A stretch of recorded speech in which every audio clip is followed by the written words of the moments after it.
Hello, my name is Bailey and welcome to my channel. This video is chaotic, it's messy, but I enjoy it greatly. As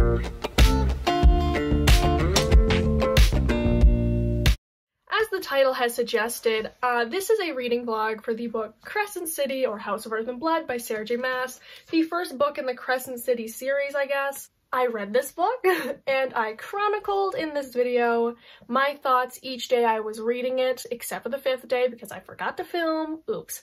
This video is really just my thoughts in the moment while reading this book, and there's going to be spoilers. I was spoiling all the way through my thoughts on each section of this book, and I will be doing a review of this book at some point, probably in the next few days. That'll be up. I read this with my internet friend Neha. So a little bit of history on how I met Neha and my history with Sarah J Maas as well, because it's relevant here. I used to have a Sarah J Maas fan account, or meme account, whatever you want to call it, and I still have it. I'm not active on it. That was my first kind of intro into the book net and the book community in a sense, because it was just a lot of people who were all fans of Sarah J Maas's books, making memes, having fun, and discussing the book. So that was really fun, and that's where I met Neha, and we've been talking ever since. She's my closest internet friend, and so we buddy read this together. We were planning on doing 75 pages a day. That didn't work out. We kind of got off a weird schedule, but we still read it together. We still discussed it, so it all worked out.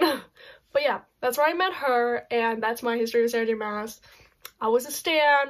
I don't love her books as much as I used to because I can see the flaws in them more so, but despite them having those flaws, I still love them a lot and they still hold this place in my heart. ACOTAR is my favorite series of hers. I haven't finished Throne of Glass, I haven't finished KOA or Tower of Dawn because I've just kind of lost interest in them. I want to get to them at some point. I'll probably have to reread the series, which is disappointing, but I've always cared about ACOTAR a lot, and even though I see a lot of the flaws and I understand the problems with it, I will always love that series.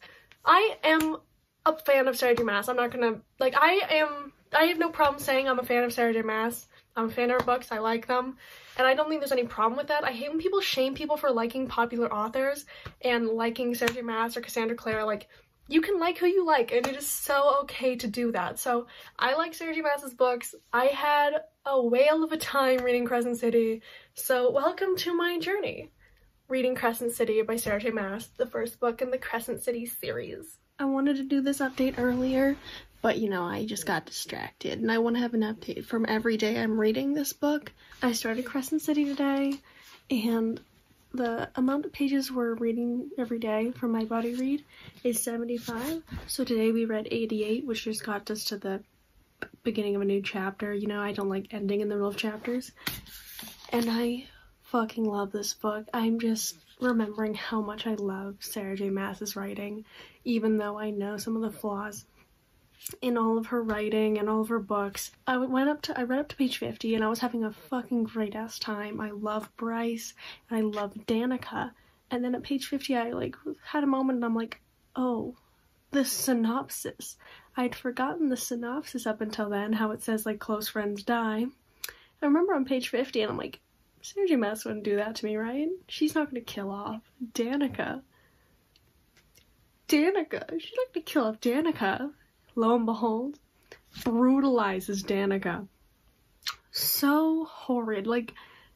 I was just I should have been ready for this, but I wasn't. So, bitch, I need the prequel. I need a prequel novella or something with Bryce and Danika content.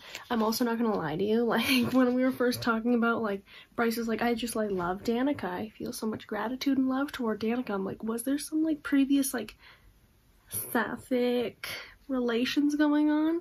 At this point, we don't know, and I don't think so, but, I also feel like there was vibes, I felt the lesbian tension. So this line is talking about, Danika, when she finally meets someone to settle down with, we have a mate as, I don't know. So it says, the poor bastard wouldn't know what hit him when he bound himself to her.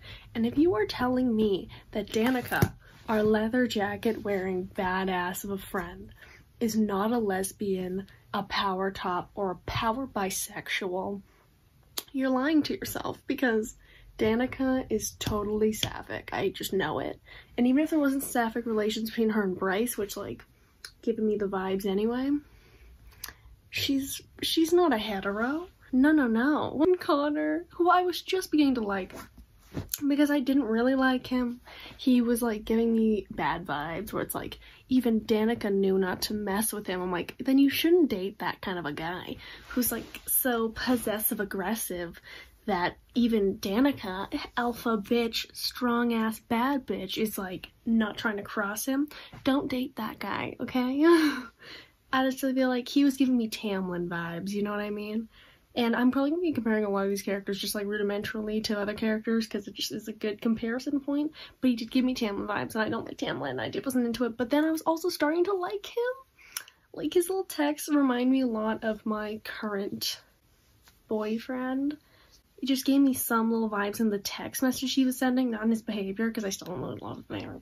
But I was starting to really like, I was like, ooh, there's some sparks here. I'm like, at least give him a chance, and then he's just fucking dead. So, well, at least Hunt is gonna have free real estate to, like, make his, like, shoot his shot. I don't like Hunt, by the way. He's kind of annoying me right now. He's like a cocky asshole type, and he's just, he to me is not breaking any molds when it comes to Sarah J Maas's characters.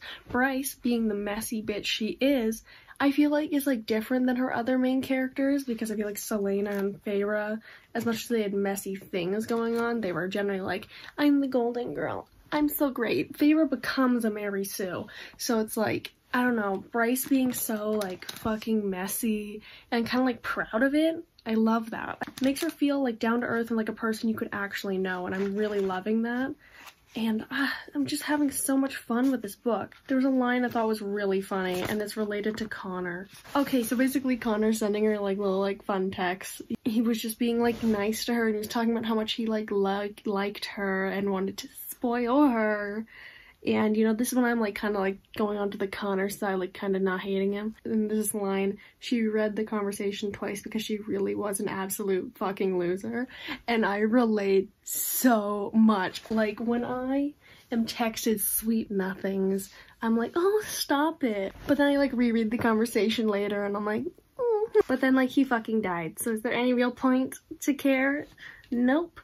I keep, like, I don't know, I, like, look, if you look at here, it's not like I've read a lot, but I've put so many tabs in, and I've already run out of yellow tabs, so I'm not sure what I'm going to do. I don't know, we're dealing with Hunt right now. I'd rather we focus on Bryce again, but then also, Bryce's dad is the Autumn King.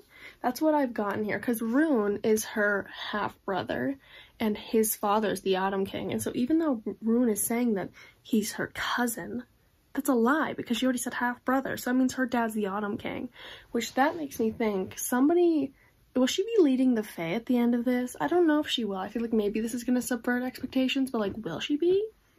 You never know. Or the Valbaran Fae, am I pronouncing that right? I don't know. But there's so much world building, so I'm having to use my brain a lot, that's why I've run out of yellow tabs, but I'm super enjoying this right now. I could just talk about this for so much longer, but I feel like I'm just like kind of floating around right now in the abyss, just rambling, so I'm gonna leave you there for now. If I were to rate this book right now, I'd give it like 4.5 out of 5 stars. I'm really, really loving it. The only thing that's bringing it down is Hunt and how much I don't like Hunt, so hopefully he gets more development and is not like a cocky, arrogant douchebag for the rest of this book, because he's bringing down my rating. But Bryce is my queen. I'm loving it.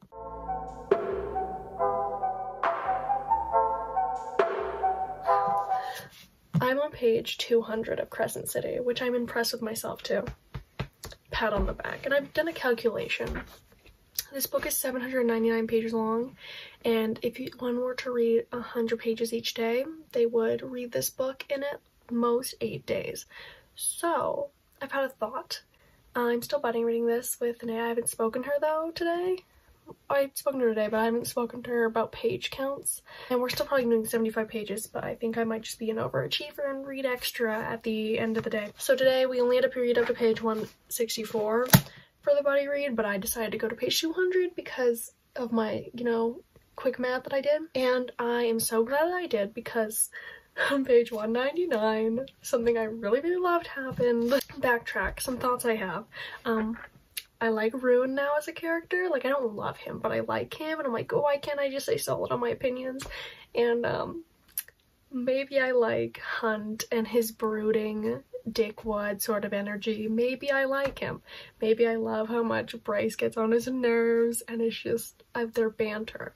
Their banter is so fucking good. Like, the chemistry and the banter between them is so amazing. I love it so much, and I am such a sucker for the relationships in which the two people are like constantly like not fighting but like taking small little jabs at each other. I'm such a sucker for it, and like when I'm in a relationship with someone, that's usually how my banter is like more like kind of like taking little teasing jabs at people, and I don't know, I love it a lot.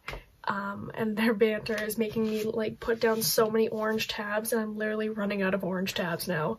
So I need to probably find a way to get more tabs because I'm running out of green and orange ones, which are relatable, and orange is funny. I have a thought here. So Aelin, if you don't know, I'm spoiling TOG, but not like Throne of Glass, sorry. I'm spoiling that, but not like every plot point, just a specific thing. Aelin does this thing in that series very often where she's like, haha, I had a secret plan that not even my allies knew about. And it got on my nerves by the end of the series. I haven't read Kingdom of Ash, but she kept doing it, and it pissed me off to no end when she did that. And Bryce did a similar thing. Basically, she had been like going to the nail salon and kind of acting as though she didn't really care about this whole mission. And then she fucking busts out to hunt like, I'm actually a badass smarty pants bitch. I went to the nail salon because that's where Tertian's ex-girlfriend worked, and then I got the tea from her, and she's actually like a fucking genius. And I loved it there. I really liked how that one was used. I just hope that Sarah J Maas doesn't overuse it like she does with Aelin, where it's like every second the main character suddenly has a fucking secret plan that she's like had all the whole time. So I hope she doesn't overuse it, but I liked it there, and that was really good.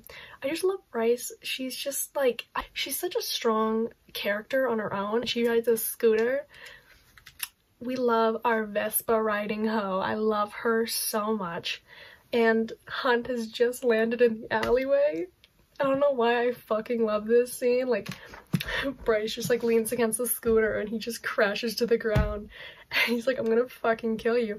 And that's the kind of banter and energy I love between them. It's just like, she's constantly getting on his nerves. And I think it's charming. It's so charming. I love it a lot.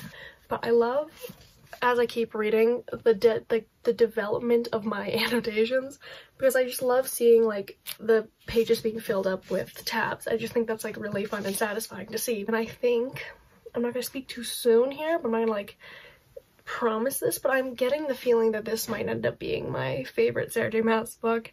My current favorite is Akmath. That is a book I read in less than 24 hours, and it's my reigning champion for favorite Sarah J Maas book and favorite book of all time. I just love it so much, and I think this book it's rivaling it right now, and I think it might overtake it for my favorite Sarah J Maas book. Bryce is a character that I see myself a lot in some aspect, and I also just feel like is a genuine person. Like, she feels like she exists, and I love her so fucking much, and I cannot wait to see how Hunt and her relationship develops further, because I think right now the banter and the connection between them is definitely not like happy-go-lucky, but like the way they just keep getting on each other's nerves, I just love it. But I would actually really like to get to page 300 if I could. I think that'd be good. If we're really like aiming high, I'd like to get to page 366. The reason being is that's when the next part of the book starts, because this book is divided into parts. I don't know if that's possible, but if I get to page 300, that would be pretty dope. But yeah, I'm obviously still fucking hooked on this book. I haven't read a Sarah J Maas book in a hot second. As I have said, I didn't read Kingdom of Ash, and I have not read Tower of Dawn. I just kind of lost interest in that series. I've read all the ACOTAR books plus ACOFAS. We don't talk about ACOFAS though. And I just haven't read her books, and I had no fucking expectations for this book going into it, because I had through the roof expectations for Supernova by Marissa Meyer and Queen of Nothing by Holly Black. And so I've decided I'm not anticipating books anymore, because every time I do, apparently they suck. So I had like actually like probably lower expectations for this book than any book I've ever picked up. I think going into this with really low expectations has really helped me out here, because it just made me remember my love of her writing and how much it hooks me, no matter the flaws I've seen in her other works. And I don't know, it's just like, I don't want to say, it's like an ethereal, magical experience, you know, reading her books, because it just makes me feel some type of way, you know? I should probably go to sleep. I think I'm sounding like out of my mind.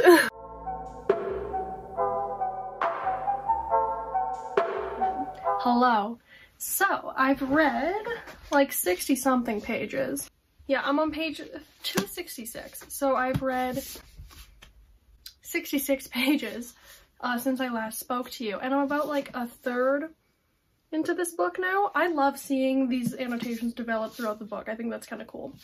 But oh my gosh, shit just went down. There's so many things to talk about, mostly about Bryce and Hunt, because their relationship is just developing so nicely. And my life is crumbling so delectably. I actually burnt fries today. I tried to cook fries and lit them on fire. How did I do that? I don't even fucking know. So clearly, I'm high functioning. But let's talk about them. Okay, when Bryce invited Hunt to the library, and he was just so nice to Lahaba, that's how I think it's pronounced, and he was like, oh my god, look how beautiful you are, and let her rest on his finger. And that was so fucking adorable. Like, Hunt being a little sweetheart, like, he's a brooding asshole, but being so adorable, and it was so sweet. And that whole library scene where he's being like nice, I was just like, ah, look at this development. When the acolyte is like pulped by the demon, because you've discovered what's up with the demon now, where like it's the light dark demon that's looking for the horn, so now it's all connected, it's all like coming together. And then we go into the alley, we see the pulp thing, and Bryce is like having a breakdown, and Hunt is like speaking to her and reveals that she was still on the suspect list, which, like, tangent, why the fuck was she still on the suspect list? Like, anybody could see by her actions and how she is that she definitely had nothing to do with Danika's murder.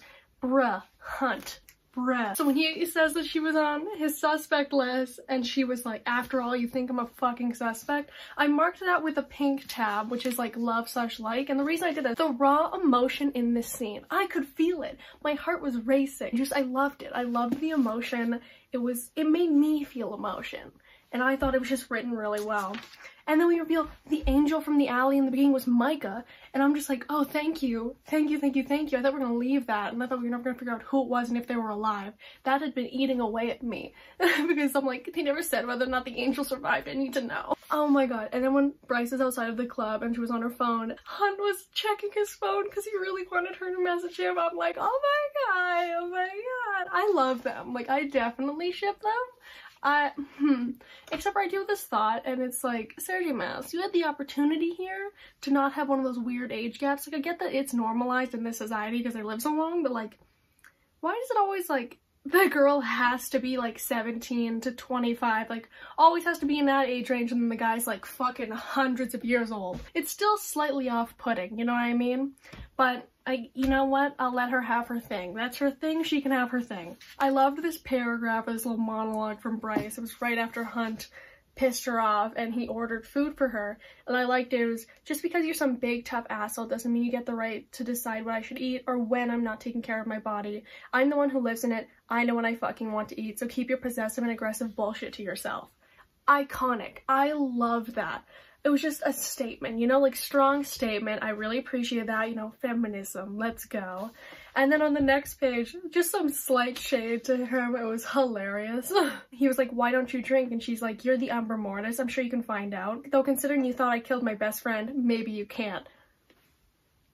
I love this bitch. We've got the hints of like Bryce liking Hunt now. Like, maybe she's like, we crawled forward and then he like brought it all back, but I think we're coming back to her liking him. And I just think it's so sweet. I love seeing the relationship develop, and I am so hyped. And Rune just came in and he said we have some shitty news, so I'm excited to hear what that shitty news is. And I don't know, like, we have kind of like the crew, we're all working on it, trying to find the horn, trying to find this monster thing, the demon. And I'm trying to like theorize on who's the person behind this. And I have ideas, like I feel like Sabine might be, but that feels like too obvious. But we haven't talked about Sabine in so long that I'm like, maybe it's her. It feels like it could be her because she wanted the sword and Danika was always kind of overshadowing her power-wise.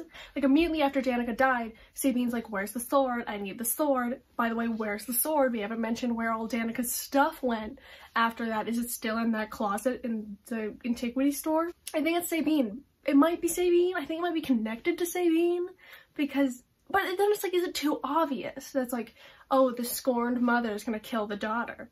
But then also, why would she still be looking, like, why would the monster still be going?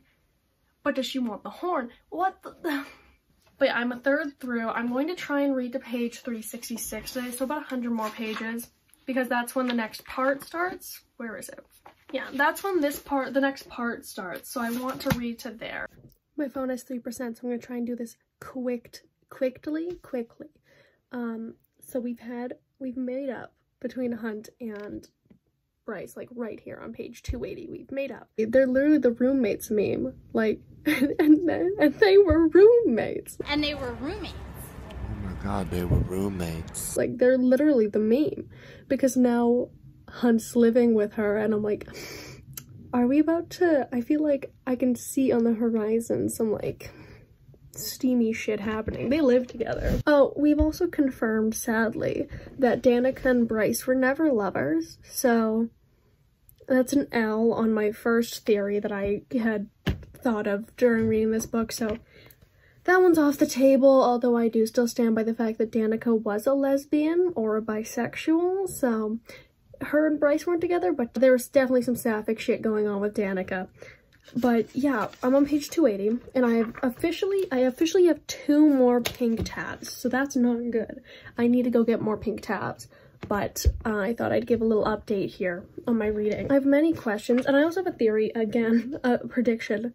We just talked about the drop and how she meant to do the drop with Danika, and now Danika's gone. I'm pretty sure that Hunt is gonna anchor her when she drops. I can tell. I feel it. I think we are. Because we had a little, like, spiel about anchoring and stuff here because he was asking about why she hasn't dropped yet. So I think he's going to anchor her when she eventually drops. That's my theory. I'm running out of battery. I'm going to talk to you later. I need to give an update before tomorrow. So I finished reading for the night. I didn't make it to the start of part 3, but I read up to page 302, which is okay. I read 102 pages, so like, I'm satisfied. I either wanted to get to page 300 or 366, so I've achieved my goal. And all I really gotta say here is the blatant flirting I'm in love with. It's cute as hell. The only question I have to ask is, when are they gonna smash, alright? Like, Hunt is convinced that he's not gonna have sex with her, he has no interest in it, but I'm like, I think the fuck not. I know. And what I've signed up for is these two getting together. If they don't fuck by the end of this book, I'm gonna be upset. They gotta get together. If not, Sarah J Maas is like blue balling me here.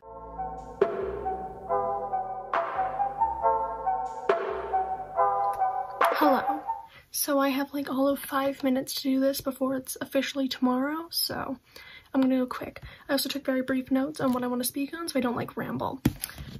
I'm on page 400 something, 404, so I read exactly 100 pages today. I started reading kind of late in the day. I was doing things, so I didn't actually read a lot today, but I'm officially halfway through this book, and I think that is just so satisfying to look at. Again, I keep gushing about annotating.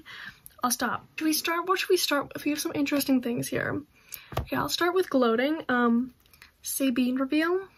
I fucking guessed it, bitch. There was this whole, so we revealed that Sabine is being sketchy. There's some sketchy involvement with her and the footage from the night that the blackout happened and the horn was stolen. Now, we spent like 2 pages after that kind of like reconciling in our mind all the evidence that kind of points to Sabine having something sketchy going on with her. And all I could say is, bitch, I got there like 300 pages before you. Catch up, sweetie. Micah should have put me on the case because I cracked it like so long ago. This is like old news. So that was interesting. I don't think she has like involvement, I guess, in the whole thing. But again, we're halfway through and we already are on the Sabine thing. So that either means that like shit's gonna go down in the last 400 pages, or she's only partially involved and there's something else going on. But if she's the big baddie, I don't know how I feel about that. It's like, I guessed it. I'm gonna assume other people also guessed it. Oh, I should have done this whole entire clip with the light on. Okay, well, now we're gonna look better. I'm like, is that gonna be a satisfying ending if Sabine's actually behind it? Like, fully behind it? I don't know. We'll see when I get to whatever's going on. Now, the rest of all I've got to say here is all about Hunt and Bryce's relationship. One, is their ship named Brian because his actual name is Orion? Editing Bailey here. I have no idea why I was pronouncing Orion so stupidly, but I'm just here to confirm that I am not a dum-dum in this aspect and I can pronounce Orion. Whatever. So his actual name is Orion. Her name's Bryce. Is the ship named Brian? Because I'm shipping Brian. Brian is my ship. Hashtag OTP. The gun, the shooting range. All I could think about is this is how, like, Texans fall in love. It's like, oh my god, the way you touch that rifle. That's all I could have in my mind during that scene. But it was so strangely erotic. I'm not complaining, but it was, like, so strangely erotic. I'm like, what is going on? I'm not complaining, just an observation. And then we have this conversation later about, like, whether or not Hunt is over Sahar, is that how you pronounce her name? And he's like, no. Straight up no. And then Bryce is all dejected, and I'm like, bruh, you're getting in the way of my ship. Like, the Oracle had gotten in the way of the ship. She was like, hey, Athalar, you better stay away from Bryce. I'm like, bitch, don't get in the way of my ship, okay? Okay, I have no idea what the Oracle looks like. So that's upsetting. So I drew some illustrations because I couldn't figure what she looked like. So appreciate that that's what the Oracle might look like. Either this or that. So she's like trying to get in the way of my ship, and then he like gets in the way of the ship being like, I'll never be over her until I'm dead. I'm just like, bitch. Like, we keep making progress and then you keep doing something shitty. You're blue balling me. You're cock blocking yourself. I get that you're like so deeply in love with her. I don't want to sound insensitive, but I'm like, get over it.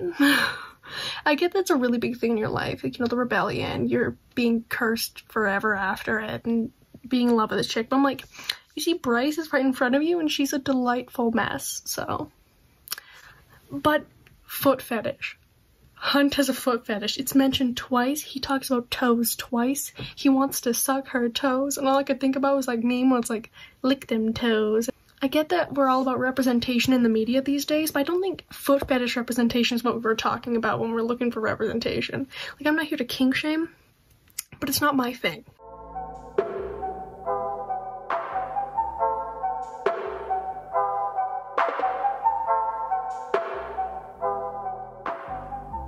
It's me. So I fucked up. Big stupid. And I didn't film a clip yesterday. Good thing I didn't actually read that much yesterday, so it's like not a big deal. But I also didn't read a lot today, so I literally read all of 13 pages today, and I read like 20 something yesterday. Not much to say on yesterday. I read like 20 pages, nothing really happened. Nobody cares.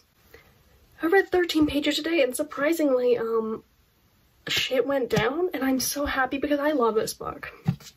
But I started to notice that there was like no action of any sort. Like, I'm waiting for some like action, like punching, death, blood action, but also some like action, you know what I mean? And we were about to get some steamy action. We were about to have a first kiss, and then the Crystallos jumps out and takes a hunk out of Hunt's arm. So I'm like, oh, we're getting that kind of action, and I am fucking hyped. I've been waiting for the Crystallos to jump out and like ambush these two. It's finally happened. I'm like, could you maybe have done that like a minute later after they had like smooched? But I guess beggars can't be choosers. So I'm actually gonna stop reading for today and take like a 15-minute break because it's like 11:40 p.m.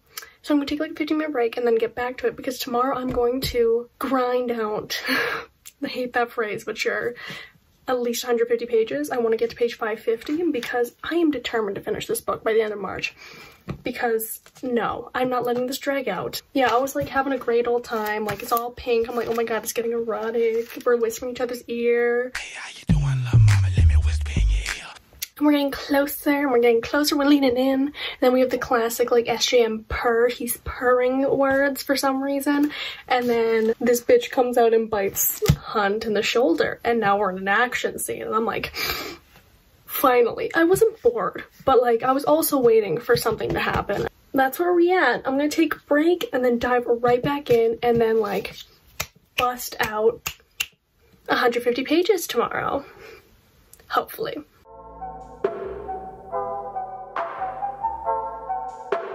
Well, okay, we're starting again.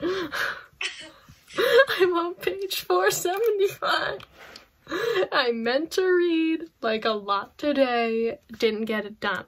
But tomorrow though, I'm gonna get to page 600, you know, making false goals, trying to lie to myself. It's gonna happen. Ava's right there. I just have to clarify because I keep looking that way. Yeah, I'm gonna get to page 600 tomorrow because like it's only 120 pages and it's like logically I can do that, and I need to finish this before the end of March. It's just I have to. So yeah, that's what's up. I think that the plot's actually starting now because like I've not been bored, but if I'm being honest, nothing's really happened in the last 400 pages. Like we haven't really made that many strides, especially revealing like, oh, I gotta mute myself because I'm gonna spoil something. So basically Danika stole the horn. Now that's a reveal and a half, but that kind of means that we kind of made no progress. Like nothing we were doing really means anything because she wasn't killed by the Crystallos, we reveal that too, and she stole the horn. So like, did we really do anything in the past like 400 pages? No.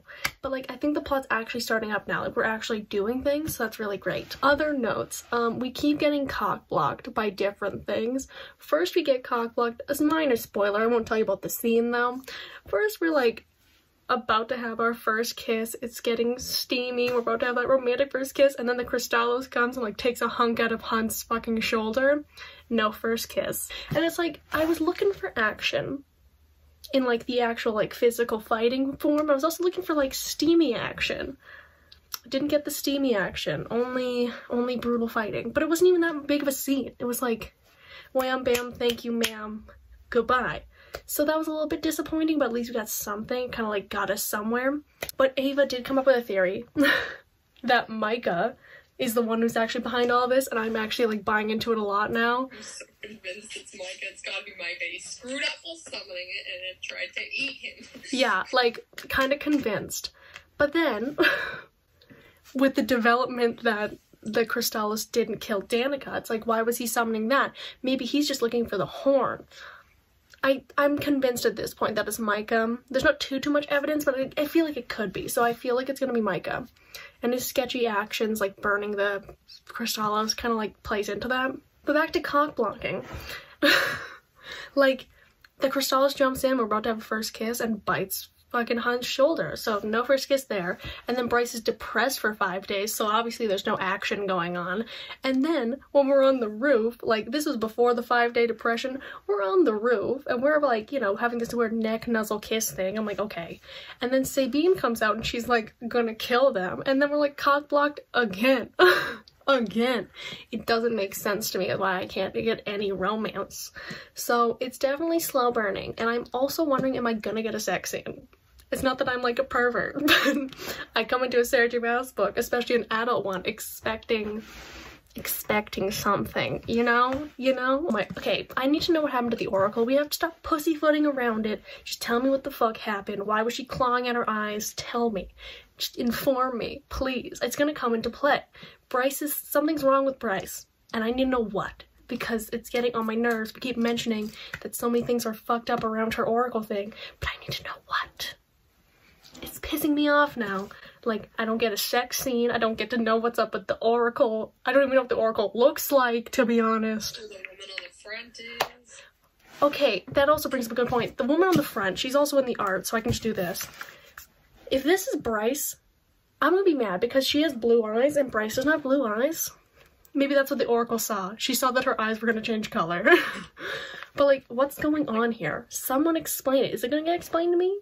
I'm confused. I still don't understand. So I also found my spirit animal on the map, and it's this skull in the corner that has eye bags. Because I feel that. Like, that's my spirit animal in this book. And it's 12 a.m. We've wrapped up all my thoughts so tightly in a bow. Talent.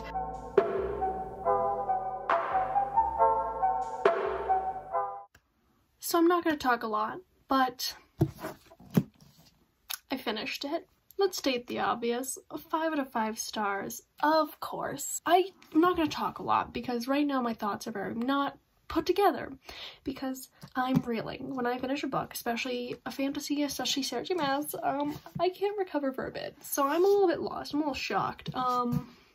Back on the progress of annotating, that's so satisfying to look at. I even have to go back and like add some in that I hadn't put in because I was just reading so much because the climax was so engaging. I thought a fun thing to do because it's a big deal to me when I read a hardback because I read it with the jacket off.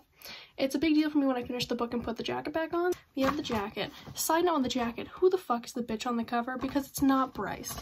Bryce doesn't have blue eyes, and the cover in the book shows blue eyes, suggesting to me not Bryce. And then what's the relevance of the raven, crow thing and the snake? Somebody tell me.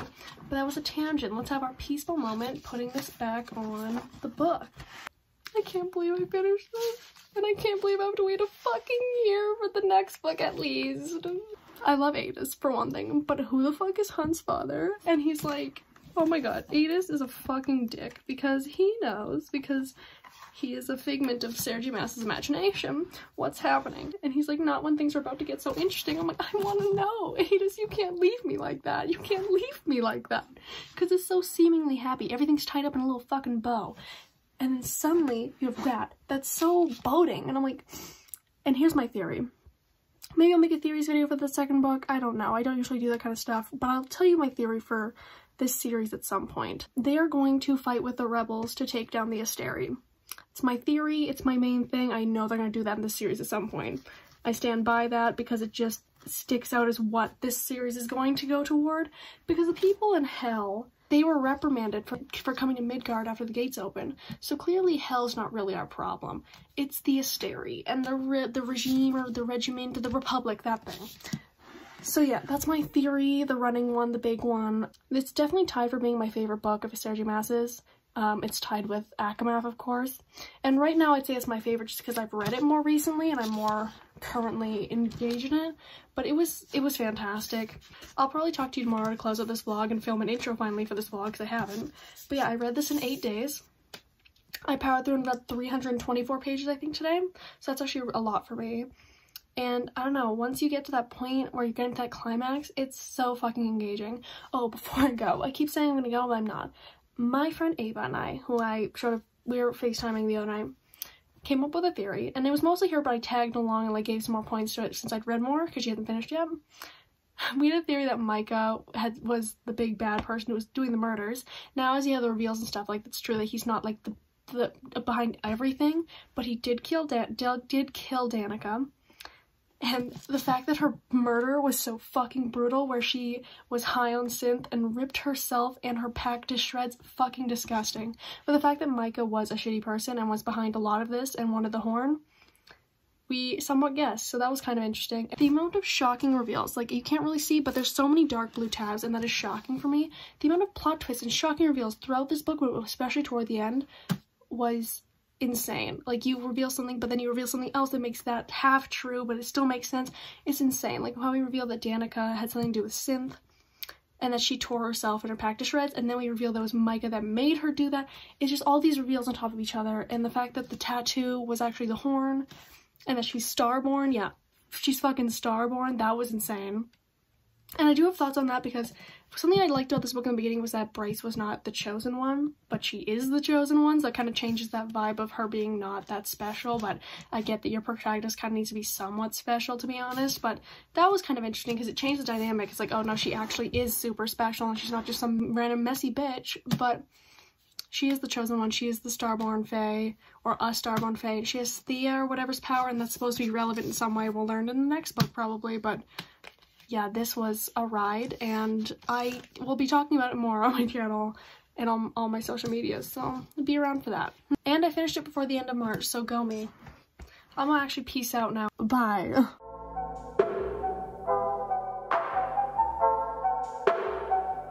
So, I finished this behemoth of a book.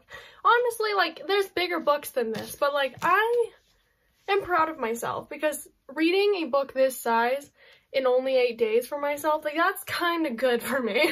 Because usually I'll get like halfway through this and then fucking give up and then just go drink a cup of tea and move on with my life and just hate myself for never finishing it. You know, it's just the kind of cycle I go through. But I finished this, and 5 out of 5 stars. Did I ever mention that? I don't know. I don't want to talk a lot because I feel like I've already gone over a lot of my feelings, and I'm going to be doing a review on this book at some point. But yeah, I don't want to repeat everything I've said before, but this book I really, really enjoyed. Some issues I have with it, to talk on them briefly because I feel like I haven't really gone to, is the pacing. Do I believe this book had to be this long? No. But it doesn't bother me that's this long, because for me, up until the halfway point, because we're searching for this Kristallos demon, right? And then we find out that it's not even the thing that killed Danika, and there's this whole synth thing, which is a whole other shebang that we only really get into past the halfway mark. So it feels like all the shit we do from page like 100 to 450, pretty fucking useless. It's really not doing anything. It's very irrelevant, a lot of it. So that to me feels like it's a lot of fluff content, stuff that doesn't really matter. I was never bored during it. I just kind of realized that there wasn't a lot of actual content per se. But despite that, I was never bored. It didn't really take away from my enjoyment. Like, I would give pacing like a 3 out of 5. It was a little bit but it didn't take away from my actual enjoyment of the book. It was just something I noticed, so I still gave this 5 out of 5 stars. And another thing I noticed about this book is that if you wanted to read this book and not finish the series, like if you read this book and you were a person who's not like me, who needs to have clarification on every little tiny detail of things and needs to have everything wrapped up really tightly and have no loose ends, you could probably read this book and have no problems without finishing the series, because everything in this book is wrapped up tightly in a bow. It's like ends on a good note. And that to me is like, it's interesting, it was nice to read, but at the same time, like for a series that's kind of strange, but not bad. But obviously, like the epilogue, it's like, there's more interesting things to come, like what Ada says, and that's all great. So that means that there's something to happen in this series, and I think, like, obviously, my presumption is that we're going to be taking down the Asteria and the Republic. But I feel like if you just read this book on its own, you'd have a great-ass time. You get the fucking action of the series, or you get the action of this book and the plot of this book, and it all ties up in a nice little bow. You could probably go on your merry way after that, which I find kind of interesting. On one more note about, like, kind of things I thought about this book, I think I briefly spoke on the Chosen One thing. I don't know how I feel about the fact that Bryce turned out to be the Chosen One. I don't really love the fact that Bryce went from being this kind of different character in the sense that she wasn't chosen, she wasn't special, she didn't have a lot of magic, to being someone with more magic than the Autumn King and a Starborn Fae. Like, it really turned her character over and made her into the chosen one of the series. And I get that when you have a protagonist, they kind of have to have more relevance in the series to make sense of why we're following this person as opposed to someone else. So I understand in some aspect, but it kind of pisses me off that Hunt is somehow special. He's somehow the chosen one of something, because he's got the lightning power, which nobody else has. So there's clearly something going on there where he's special, and now she's got all this magic, more magic than the Autumn King. She's Starborn Fae, and she's descended, like, her Starborn power comes from Thea, which apparently is weird because her magic's supposed to be gone. So I don't know how I exactly feel about her now being the chosen one. I feel like from the end of this book, the way Sarah J Maas has handled it is that she's just going back to her normal life. So I kind of appreciate that, and I hope it kind of stays that way, but I feel like, as we know, it's a series, it's a fantasy series, it has to go somewhere, so I'm assuming that it's going to go into the lane where, like, her and Hunt kind of lead a rebellion against the Asteria. But that's just my thoughts here. Again, it doesn't take away my enjoyment. It's not like making me dock this a star. It's just something I noticed. But I did in general like the character development. But yeah, just everything was wrapped up so tightly in a bow. Like, Hunt is no longer a slave to the Republic. No more Halo. He's completely good. He's completely free. Bryce made the drop, so she's all good and immortal. She has all this power. They can be together. Everything was tied up so tightly in a bow. That was just something I noticed. Kind of interesting. Usually series, you kind of see, they don't tie up so nicely, but I can also see how this book, if I'm correct in saying that they're going to go after the Republic and the Asteria now, I can see how this book might fall into Sarah J Maas's trap with her series of having the first book be kind of irrelevant and more of a prequel than actually a part of the series. ACOTAR, for example, is very much not that relevant to the rest of the series, if we're being honest. Like, it's relevant, but it feels like it's like a prequel to the actual duology being ACOMAF and ACOWAR. And Throne of Glass, and even Crown of Midnight you can kind of toss in there. are books that feel like they, if you've read them, you understand also another aspect of why it's like completely detached from the rest of it. Because yes, it follows the same characters, and yes, it's relevant to that plot, but it's so detached in what's going on, and I see how this book being so tied up so nicely is gonna kind of fall into that if we go in the direction I think we're going. Because this book would actually just explain how we got to where Bryce is with all of her power, and then we move on to her taking down the Republic, you know? So you can kind of tell where this book might fall into the trap of being just a relevant first book. I haven't mentioned Neha in a hot second. I buddy read this with her. Our buddy read schedule went like off the rails. If you're still watching this video, Neha, what's up? Hey girl.